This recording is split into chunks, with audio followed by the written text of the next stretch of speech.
Mapagpalang araw po sa ating lahat. Andito po tayo sa feeding program kung saan kasama po natin si Kim, BG Skin Official. Yan po, buwan po kayo. At magkakaroon lang po tayo ng konting interview para katalungan. Siyempre po, para po manotice natin kung ano po ang may sasagot po ng isang BG Skin Official. Wala ka po makuha sa Hello po. Yan. Hello, BG Skin, kumusta? Yun, okay lang naman po. Masaya. Palagi. Nagkaroon lang ako ng pagkakataon na ma-interview kita. Oo nga po eh. Kumusta ang isang BG Skin Official? Okay naman po. Spiritually, Praise God. personally, halata naman po pag physically. Oo nga eh. And ayun, hindi man tayo madalas po nakakapag-upload pero yun ang importante, nakasama tayo sa mga yung support, ganyan. So, kaya kaumpisa lang ganun. Kumusta ang channel? Okay naman po siya. Kahit na na 2 linggo na po yan. 2 linggo na hindi na po tayo nakakapag-upload ng mga vlog, yung mga channel. Kahit Pero, ano po. Nakakatuwa kasi yung mga upload mo, mga success talaga, ang daming viral. So nagulat na lang ako after several days din na ikaw nag-upload. For what reason? Yun po, walang din po ng budget. Lalo po ngayon kasi may problema na naman po. 30 na, katapusan na ngayon. Oo. Ako na lang yata, di pa nakakasahod. Ganun ba? Galing din po ako ng bangko kanina. Balik-balik ako dun. Yun po, another problem na naman na hindi po nare-release ng bangko. Yung perang nandun sa YouTube. Malay mo one of this day kasi yung pabor ng Lord at pabor ng tao, napakalaking bagay niya. Kumbaga, wag na tayo mawala ng pag-asa. Yun din po, doon na po tayo lahat masyado sa maasa. Pero nakakabilib ka kasi sa kabila ng lahat, yung pagsisikap mo, andyan, success lagi ang views mo. Lalo na nung napasama ka sa Team Darat at saka sa Team Kalingap. Yung Kalingap talaga salamat. Yan, Kuya Val. Oo. At Edna, Kalingap Rab, sa lahat po, sa Inuulong Malalag, sa mga kaibigan ko. Ganun, salamat pa rin kasi yung nga ako madalas na nakakapag-upload pero yung suporta, yung mga good comments na nababasa ko sa kanilang mga channel, yung po, masaya. Kumusta naman ang buhay ng asawa? Yun po, 1 month na, 1 month ago nung kinasal po. Masaya po. Ganun pa rin naman pero nga iba na kasi meron ka na talaga yung patunay, di ba po? Oo. Kasal na ako, ganyan, yung responsibility na dapat gampanan po, alagaan. Actually, sa pag-aasawa, 3 silang ang dapat sa atin. Ano po? Number 1, Lord, that's si Christ. Number 2, communication. Number 3, confession. Hindi sa lahat ng pagkakataon, pag may communication kayo, walang confession. Kasi minsan may naisasama tayo, na ibabakray natin. No? Pero siya nga pala, ito nga pala, ganun-ganun. Yung pag-ask ng confession, pagsabi ng totoo, ay napakalaga. At the same time, kapag laging una si Christ sa buhay natin, Mas may direction. Oo, may direction at mayroong nga tinatawag na gabay. At nalilesser yung discussion pag mayroong communication, diba? Kasi nasa gitna si Christ, sumunod yung confession, sumunod yung communication. So pag mayroong communication, nalilesser yung discussion o pangamba, selos. Sa buhay may asawa, anong na-experience mo ngayon for 1 month? Ano man, ganun pa rin naman po simula nung hindi pa kami kinakasal. Ang pinagkaiba nga lang po ngayon is yung kasal na sa simbahan. Pero ganun pa rin, siyempre respetuhan, ganyan. And siyempre yung boundaries, yung limitations. Pero ganun naman po, ang importante masaya. Ganun, hindi naman po may iwasan sa mga mag-asawa na minsan. Yung discussion. Yung tampukan, ganyan. Normally, yung nangyayari sa mag-asawa, unang-una, hindi mo naman siya nasubaybayan mula nung isilang siya. Siya rin ganun din, hindi kanya nasubaybayan mula nung isilang Kailangan ka. ng wala. Oo. Wala sa So So dito natin makikita pala ang pag-aasawa is lifetime adjustment, ano? Mhm. Kahit pa mag-10 na yan, ganyan. Talagang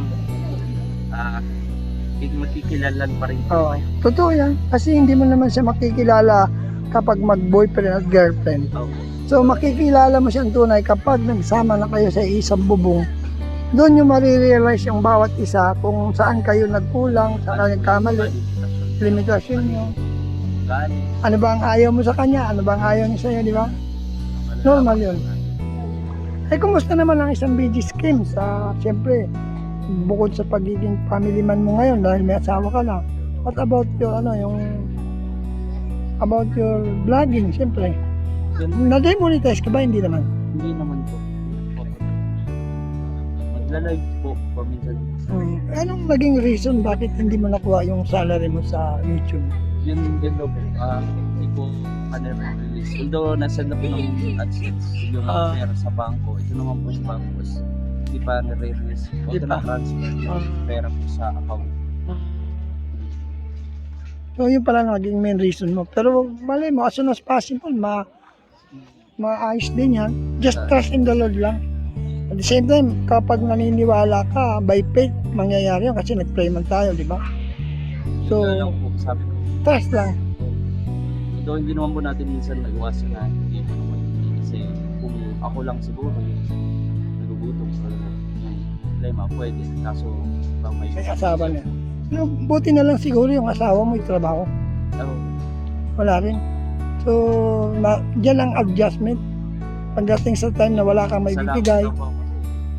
Pag sa time sa ganito, wala. Sila yung mga yun, tinutulungan din nila. Nakakaano nga kayo nakakagulat yung samahan nyo. Talagang walang hindi viral sa inyo. Lahat viral. Pag nag-upload. Oo, nakaka-amaze kasi talagang walang nagiging 500, walang lowest 5, puro K. Papasalamat po kami sa Full support ang inyong team. Kaya nga sabi ko sana mapasama ako sa suporta ng Team Rochelle.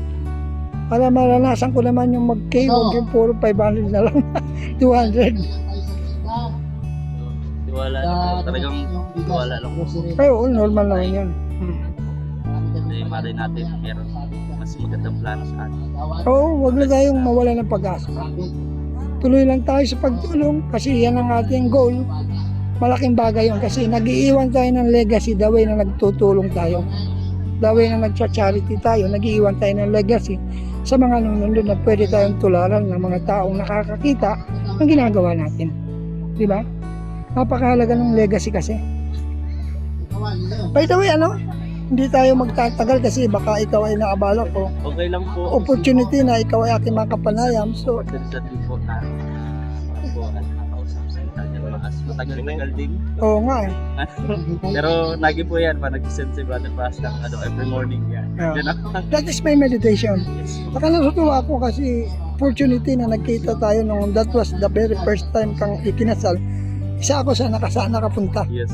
Hindi ko ina-expect na pupunta kami ni Kuya Bal. Kaya opportunity yun na nakaharap Yun po kita. ang pinakamasaya doon. Oo. Sumaya ako. Lalo sa kasal namin na natin yung partner. So, anong naging masaya sa'yo doon? Yung siyempre, yung mga kasama natin na mag-vlog siya, pamilya tayo as team Kalinga. Yun, natuwa po kasi expect na lahat talaga.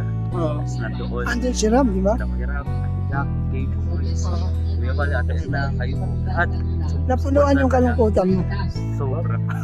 Tapos puno din yung simbahan. Oo nga Alam mo, sa dahil lang kapunuan, sa taas kami nagkarain, kulang pa nga pagkain. Grabe. Oo, pero at least na-enjoy namin. By the way, thank you so much. Nakakatuwa kasi pinagbigyan mo ang isang brother pa. Naman po yun. So ano naman masasabi mo ngayon? Siyempre, ayan, napagbigyan ka ni Kalinga Pram. Yun po, unang kapasalamat ako kay Kuya Ram. Lalo ko siya na pag may ilalapit kami ganyan, okay siya. Dadagan support niya. And yung suporta nandyan. Maraming salamat Kuya Ram, especially family niya po ba talagang on and off kami totoo sila. Kaya maraming salamat po sa mga suporta. Kung ano man yung meron kami, kung ano man kami ngayon, hindi po yun, kumbaga, dahil yun sa pag-suporta. Oo. Naging bahagi ka ng Team Kalingap. At magiging bahagi pa sa mga susunod pa. Pero magaganda yung mga scout mo, bro. Ang gaganda ng mga nakukuha mo mga scout, nakakahanga. Hindi ko alam kung saan ka nagpupunta o baka mayroon kang scouter talaga. Dati po, hindi. Meron. Kasi ngayon wala. Keep up the good work. God bless you. Salamat. Mabalik din po tayo. Mm. Malay mo, one of this week, text mo ko, chat mo ko, oy Kuya Joe, Brother Paas, okay na po, nakuha ko na. Di ba? Okay, sige. Last check ko po kanina, wala po. Eh, huwag kang mag-alala, mga may mali mo, one of this month. Di ba? Okay lang yun. Malay mo, just keep in faith lang. Trust in the Lord with all your heart and lean not on your own understanding. God will make a way for you. Alam mo, maganda nga yan. Nakita ko yung palak ng naiiyak kasi ibig sabihin, na-touch ka. Diba?